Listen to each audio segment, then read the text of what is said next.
Channel of Vadodara. Holi દુર્ઘટના મામલે જિલ્લા શિક્ષણ અધિકારીએ નિવેદન આપ્યું હતું કે આ સમગ્ર બાબતમાં તપાસ ચાલી રહી છે। સ્કૂલ સંચાલકોને પક્ષ મૂકવા કહેવામાં આવ્યું છે, ત્યારે હાલમાં પ્રવાસ માટે કચેરીની કોઈ પરમિશન લીધી હોય તેવું જણાતું નથી। પ્રવાસ માટે ઇન્ચાર્જ શિક્ષકની વિગતો મંગાવવામાં આવી છે। તમામ વિગતો આવ્યા બાદ ડીઈઓ કચેરી દ્વારા પગલાં ભરાશે અને સરકારના પરિપત્ર મુજબ પગલાં ભરવામાં આવશે। ગઈકાલે જે દુર્ઘટના ઘટી છે, જેવા સમાચાર મળ્યા, કચેરીમાં જિલ્લા શિક્ષણ અધિકારી અને પૂરો સ્ટાફ ઘટના સ્થળે ઉપસ્થિત હતો। શાળા ખાતે પણ કચેરીના કર્મચારીઓને મોકલવામાં આવ્યા હતા અને વાલીગણ અને શાળા ખાતે જ્યાં યથાયોગ્ય આવશ્યકતા હોય એ સંકલન કરવાનો ગઈકાલે પ્રયત્ન કચેરી દ્વારા કરવામાં આવેલો હતો। બચાવ કામગીરી મુખ્ય હતી। એમાં ગઈકાલે કચેરી જોડાણા બાદ આજના દિવસે સંસ્થા પાસેથી આ પ્રવાસ અંગેની બધી વિગતો અને શું હકીકતો હતી એ સંસ્થા પાસે માંગવામાં આવી છે અને વહેલી તકે કચેરીમાં રજૂ કરે, કારણ કે સંવેદનશીલ વિષય હોવાથી વહેલામાં વહેલી તકે કચેરીમાં રજૂ કરે એવી કચેરી દ્વારા એમને સૂચના આપવામાં આવેલી છે।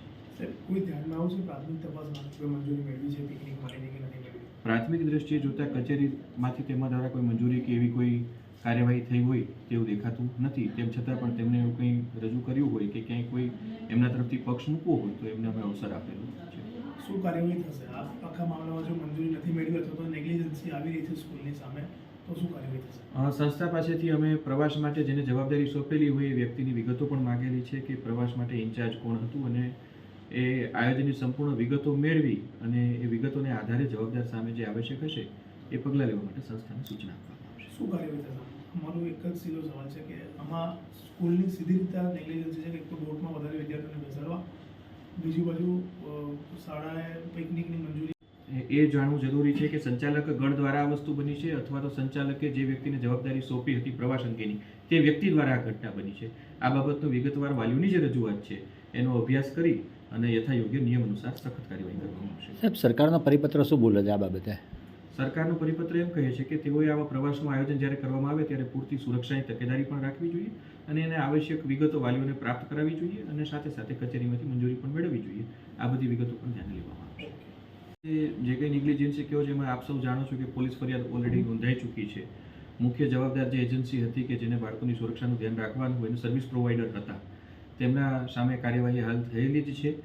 તે જ રીતે શાળા ખાતે શિક્ષણના અમારા કાર્યક્ષેત્રમાં જે આવે છે એમાં જે જવાબદાર હશે તેની સામે શિસ્ત વિષયક કાર્યવાહી, કારણ કે એ કર્મચારી કહેવાય સંસ્થાના, તેની સામે જે શિક્ષણની જોગવાઈઓ છે તે અંતર્ગત તેઓની સામે પગલાં લેવામાં આવે તે કચેરી દ્વારા સુનિશ્ચિત કરવામાં સ્કૂલની કોઈ માન્યતા રદ કરાશે? કારણ કે જે રીતના સ્કૂલની આટલી મોટી બેદરકારી હોય અને એમની જ જવાબદારી થતી હોય કે વિદ્યાર્થીઓને બોર્ડમાં આટલા મોટી સંખ્યામાં બેસાડવા કે ન, અંદર માત્ર આટલા વિદ્યાર્થીઓ છે એવું નથી। શાળાની અંદર વિદ્યાર્થીઓની સંખ્યા ખૂબ વધારે હોય છે, ત્યારે અમારે આવો કોઈ નિર્ણય કરતી વખતે અન્ય વિદ્યાર્થીઓના હિતનો અને એમના શિક્ષણનો પણ બહોળો વિચાર કરવો પડતો હોય છે અને સાથે સાથે સંસ્થામાં સંચાલક ગણ આ બાબતથી કેટલું અવગત હતું અને તેમની શું જવાબદારી બને છે એ બાબતનો ખુલાસો આવ્યા બાદ એ બાબતનો વિગતવાર અભ્યાસ કરી આગળનો નિર્ણય કરવામાં આવશે। સર, વાલીઓ કહી રહ્યા છે